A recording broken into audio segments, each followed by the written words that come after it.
Hello, everyone. I'm Allison McDougall, responsible for the Volunteer Recognition Committee here at Women in Localization. And I want to welcome you to this brief interview and amazing opportunity to recognize our next STAR Award.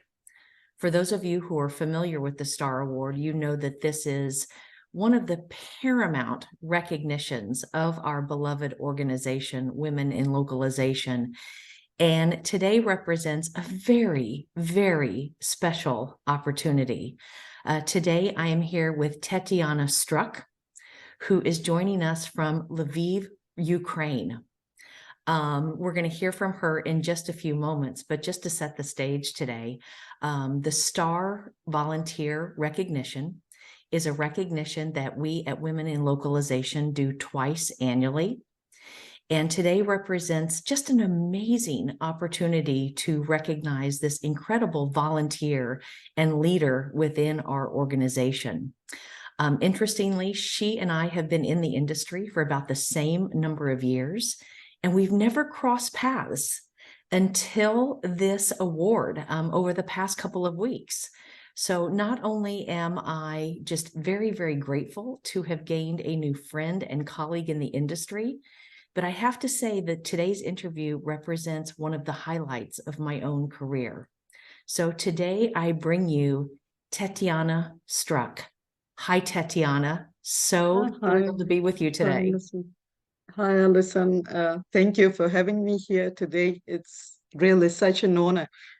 Oh, the honor is all mine. And speaking on behalf of the organization, the honor is all ours. So thank you so much.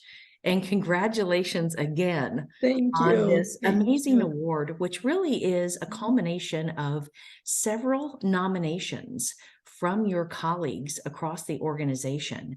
And in our social media, we will be, providing out some quotes and verbatims from the nominations, but just know that you received multiple nominations across the organization for your contributions and leadership and just all around incredible inspiration.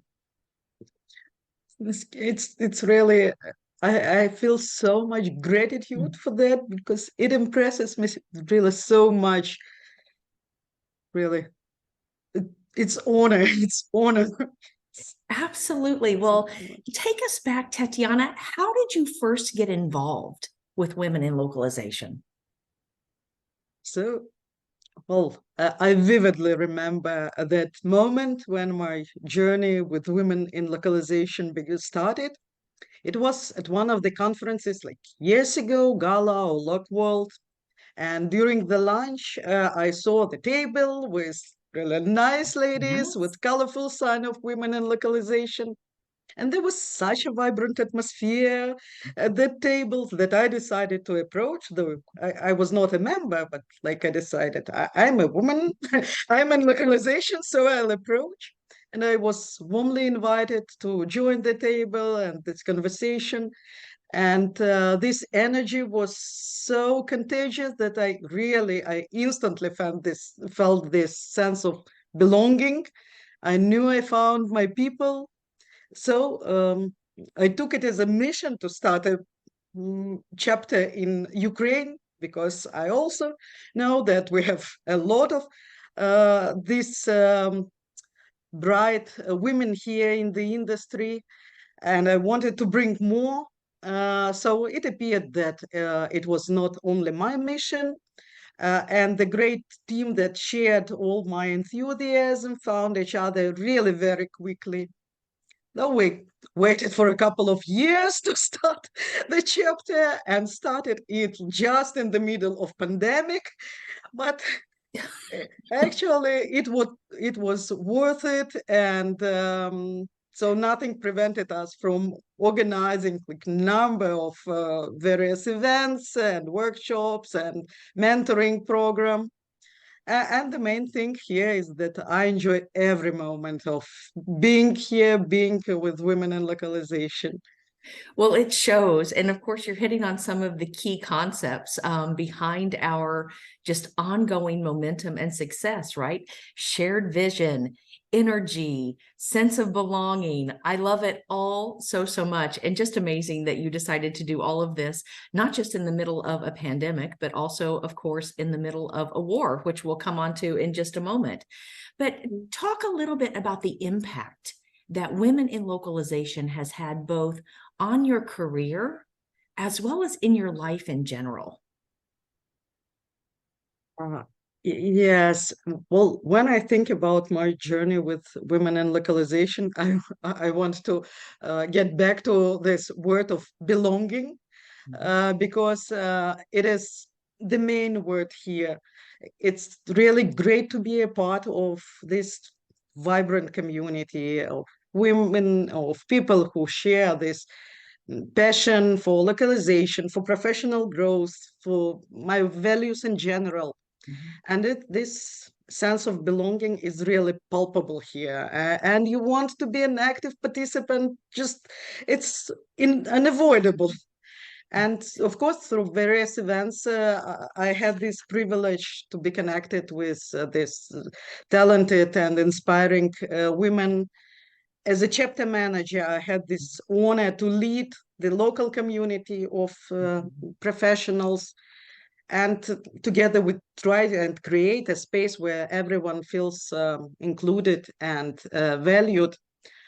And but I want to say that this professional connection, it went far beyond this only profession, because we developed true friendships.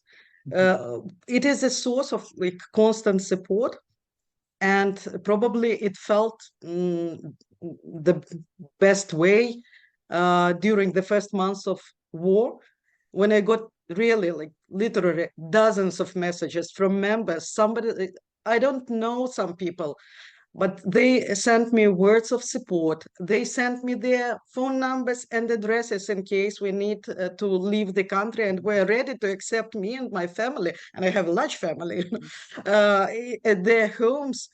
And I cannot find enough words to express the gratitude, and that it meant so much. It meant like a world for me to feel all this support. So it's more just an organization. Mhm. For me, it's a place where I feel seen, heard, Mhm. understood, supported. Mhm. And due to this sense of belonging, I think Mhm. Wow, we I all love how probably you feel keep coming here. back to Yes. that word. I just love how you keep coming back to that word belonging, which is just so core to everything that we're about.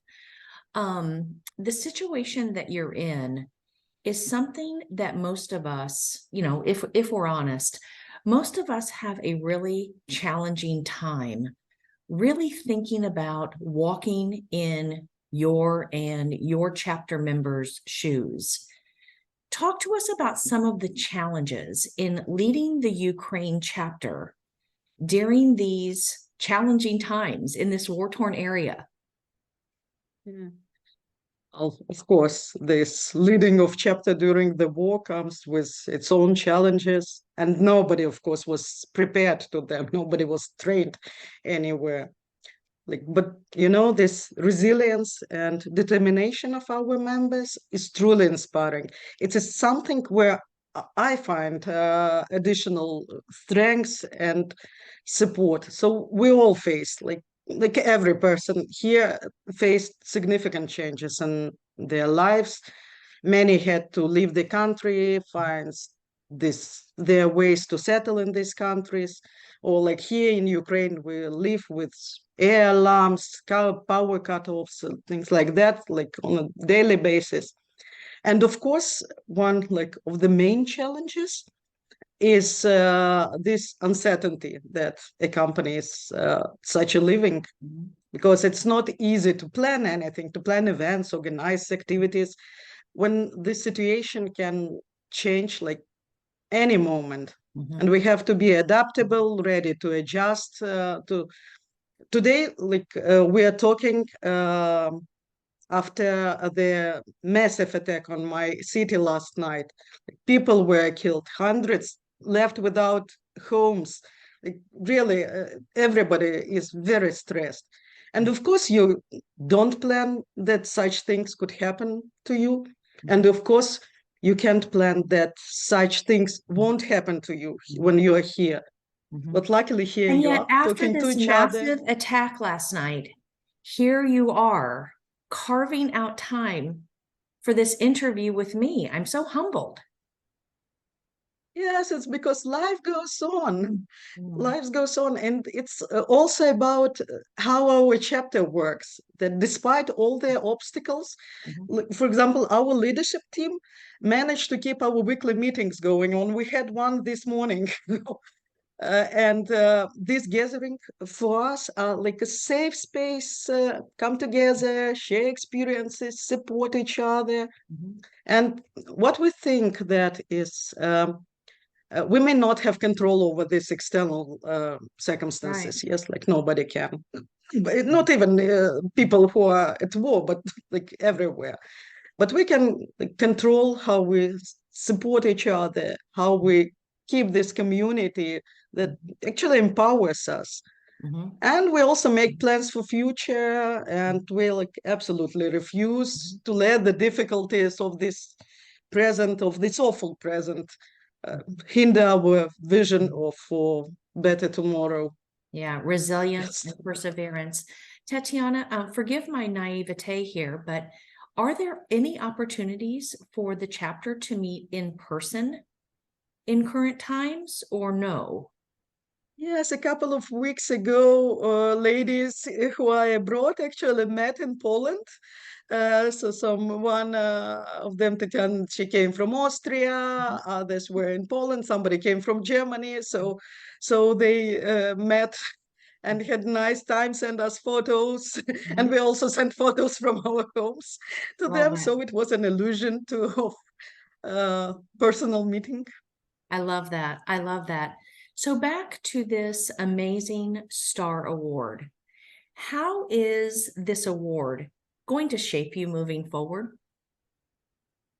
Oh, I think, listen, I must share this story, how it happened for our listeners. Yes, Please. that like picture this, that I'm joining this catch-up call, meeting for women in localization.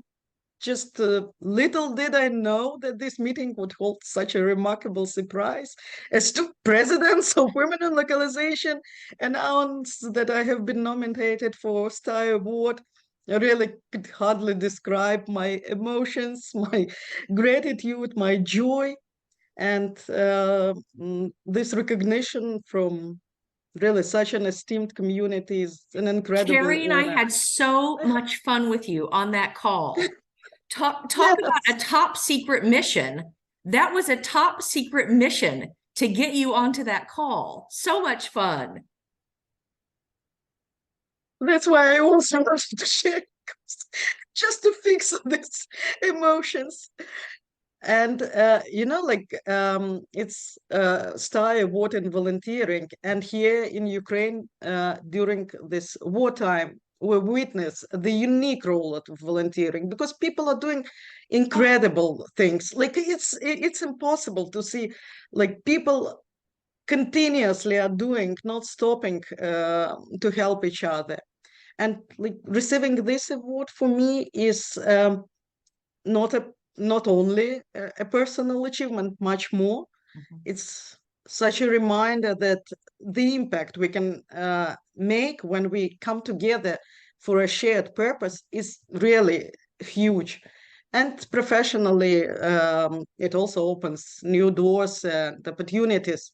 It amplifies the voice of women in localization. And of course, I can reach a wider audience because, well, it sounds so nice, like Star Award.